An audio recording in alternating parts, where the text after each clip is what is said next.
মাংসের পরিমাণ যত বেশি হবে তত মশলা থেকে শুরু করে সব কিছুই কিন্তু পরিমাণ মতোই দিতে হবে।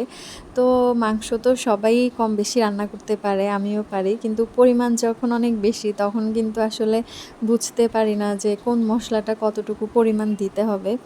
তো এখানে হচ্ছে আমাদের গেস্ট আসবে, সেজন্য আমার শাশুড়ি আম্মু মাংস নিজে হাতে মেখে রান্না করবে, সেজন্যই নিয়েছিল। এখানে প্রায় ৮ কেজির মতো গরুর মাংস ছিল। তা আমি দাঁড়িয়ে দাঁড়িয়ে দেখছিলাম যে ৮ কেজি মাংসের মধ্যে কতটুকু পরিমাণ মশলা দিতে হবে বা তেলের পরিমাণ কতটুকু দিতে হবে। তো এখানে হচ্ছে উনি সবগুলো মশলা দিয়ে মেখে নিয়েছে, আর ঝালের পরিমাণটা একটু বেশি দিয়েছে কারণ ওনারা একটু ঝাল বেশি খায়। এরপরে সরিষার তেল দিয়েছিল, কারণ হচ্ছে পরে হচ্ছে আবার তেল দিবে, সেজন্য উনি এখন তেলের পরিমাণটা একটু কমই দিয়েছে।